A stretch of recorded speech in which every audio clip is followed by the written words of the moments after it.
Nah, malabsorpsi usus seperti yang disebutkan di depan bahwa irritable bowel disease, cystic fibrosis, itu juga bisa menyebabkan kekurangan vitamin.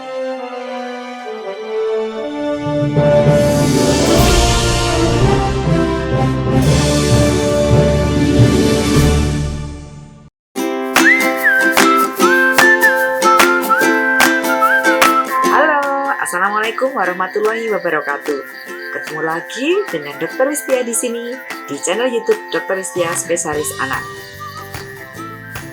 Pandemi Corona memang belum berakhir, walaupun angka kesakitan dan kejadian sudah jauh berkurang, kita syukuri, tetapi pandemi masih menjadi momok buat kita. Tentunya ini membuat kekhawatiran untuk ayah bunda. Sampai kapan pandemi ini akan berakhir?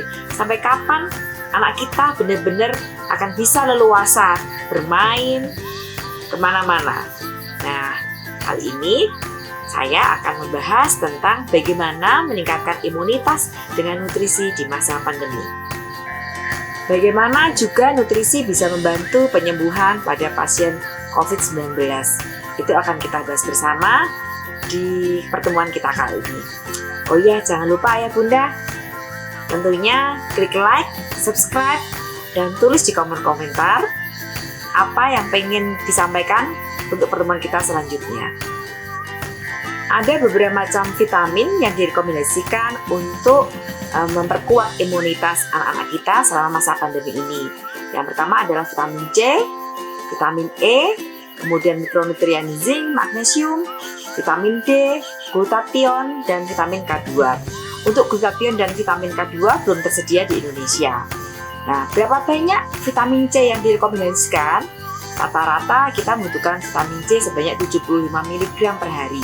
Tetapi penggunaannya kalau berlebihan bisa dimaksimalkan sampai 2000 mg per hari. Tentunya ini dengan konsultasi dengan dokter terdekat. Kemudian untuk vitamin E, dosis yang lazim digunakan adalah 15 mikrogram per hari. Untuk dosis maksimalnya belum ada standar yang ditentukan oleh data tersedianya juga terbatas. Untuk zinc bisa direkomendasikan 8-11 mg per hari.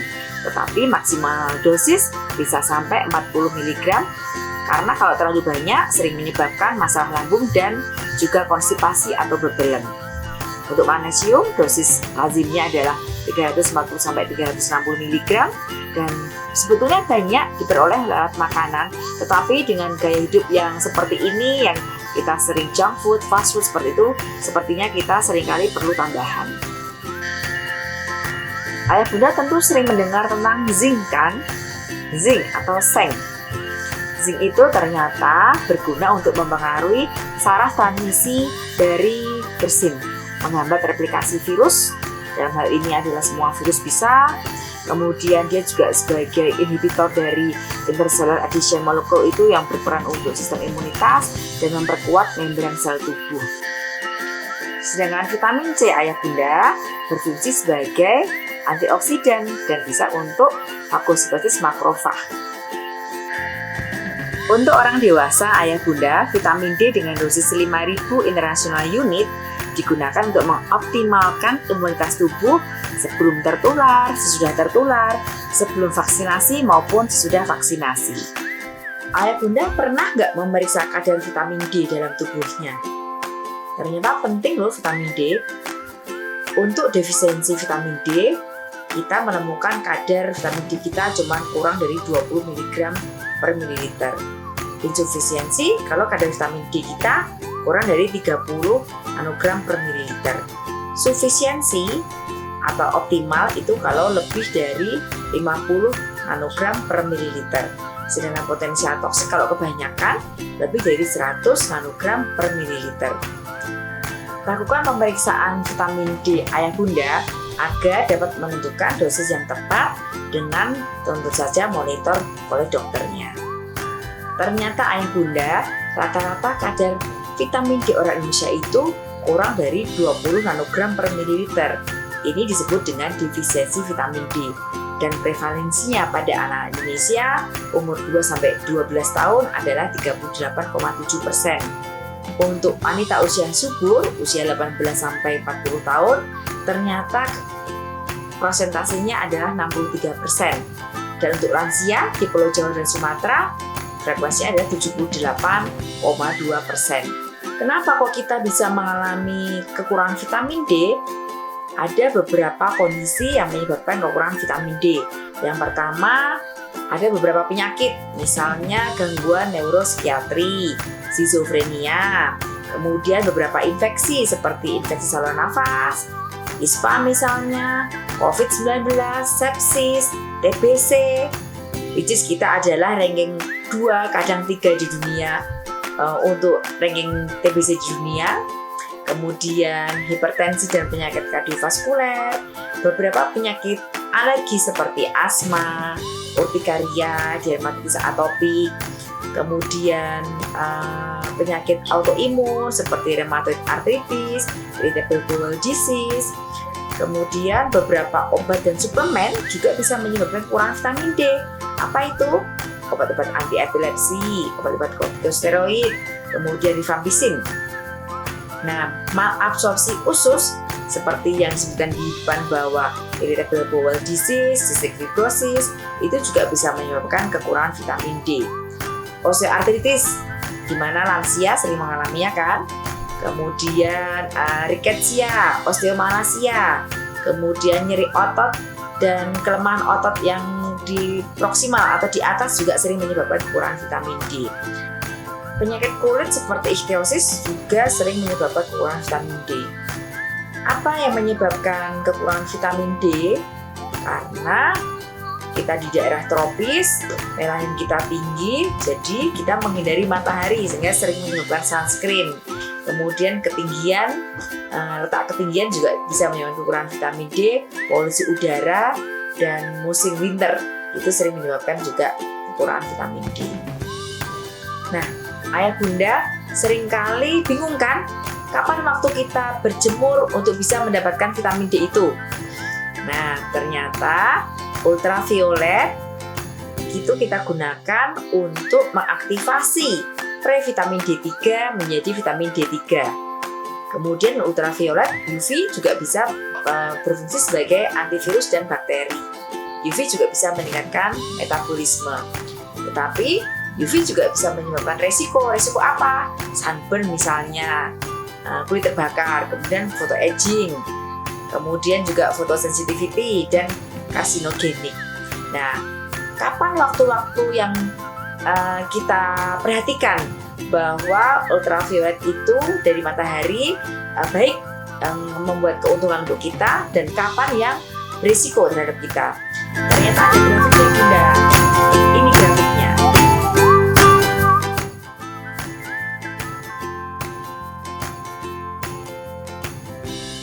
Dari grafik ini bisa kita lihat bahwa waktu yang ideal untuk berjemur adalah antara jam 7 sampai jam 8, maksimal jam 9.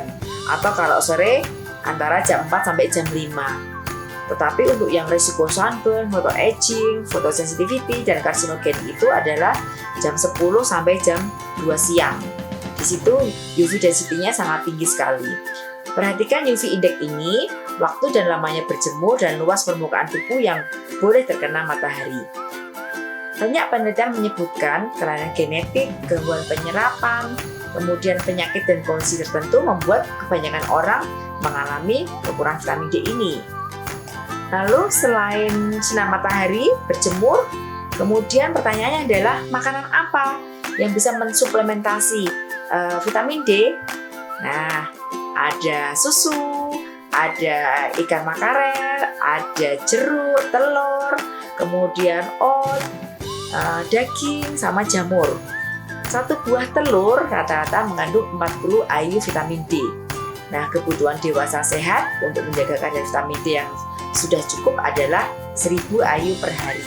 Jadi cukupi kebutuhan makanan dan minuman ayah bunda supaya kadar vitamin D kita cukup. Ayah bunda, ada hubungan antara kadar vitamin D dan risiko kena COVID-19. Pada penelitian yang dilakukan oleh Holick, MJ et al., dari 191.779 orang Amerika di 50 negara bagian menunjukkan bahwa orang dengan defisiensi vitamin D memiliki resiko 54% lebih tinggi terkena COVID-19 dibandingkan mereka dengan kadar vitamin D dalam darah yang cukup. Dari BMJ Journal juga disebutkan bahwa vitamin D dosis tinggi dengan pemberian agresif 60.000 IU per hari pada pasien yang positif COVID-19 ternyata meningkatkan 3 kali kecepatan memperoleh hasil PCR yang negatif dengan diikuti perbaikan marker inflamasi yang secara signifikan. Nah, untuk anak-anak gimana ini? Berapa rekomendasi dosis vitamin D yang dianjurkan? American Association of Clinical Endocrinologists menyampaikan bahwa untuk anak-anak umur 0 sampai 1 tahun daily requirement-nya dosis vitamin D adalah 400 sampai 1000 IU. Upper limitnya sampai 2000 IU. Nah, kemudian pada treatment pada pasien yang mengalami kekurangan vitamin D atau vitamin D defisiensi adalah 2000 IU atau 50.000 IU per week. Untuk anak usia 1 sampai 18 tahun, dosis daily-nya adalah 600 sampai 1000 international unit. Upper limitnya sampai 4000 international unit. Untuk anak-anak di atas 18 tahun, daily dosisnya adalah 1500 sampai 2000 international unit dengan upper limit dosis tertingginya adalah 10.000 international unit. Nah, untuk pasien-pasien yang obes dan mengalami malabsorpsi dibutuhkan vitamin D yang sedikit lebih tinggi sampai 4.000 sampai 6.000 international unit dengan dosis maksimalnya tetap 10.000 international unit. Nah, bagaimana untuk terapi pasien-pasien yang mengalami vitamin D defisiensi?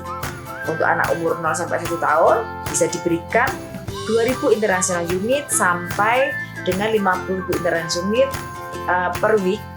Kemudian diberikan selama kira-kira 6 minggu untuk mencapai serum kadar vitamin D-nya di atas 30 nanogram per mililiter. Kemudian untuk maintenance terapinya diberikan 400 sampai 1000 international unit per harinya. Untuk anak 1 sampai 18 tahun yang mengalami kekurangan vitamin D diberikan 2000 international unit per hari atau 50.000 international unit per minggu dari vitamin D2 atau D3 selama 6 minggu untuk mencapai dosis tadi vitamin D-nya di atas 30 nanogram per mililiter. Lalu maintenance terapinya diberikan 600 sampai 1000 international unit.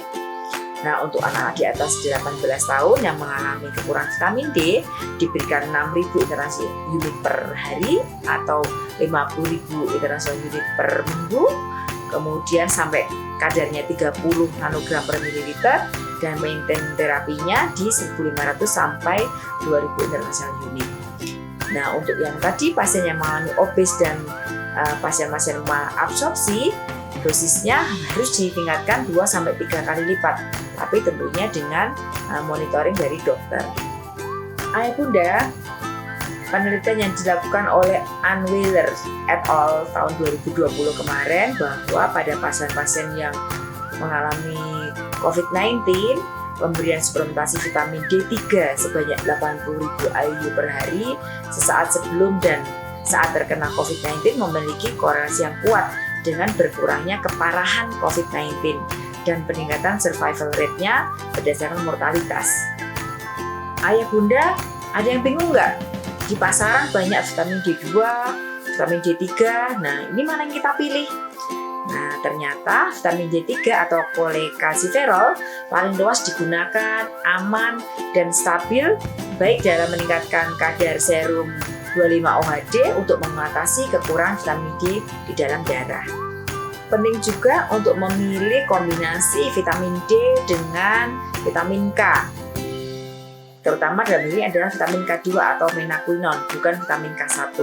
Kenapa? Karena vitamin K2 tidak memiliki efek koagulasi, digunakan luas untuk mengatasi masalah tulang dan kalsifikasi, memiliki waktu paruh yang lama, dan hanya 25% terpenuhi dari makanan sehari-hari.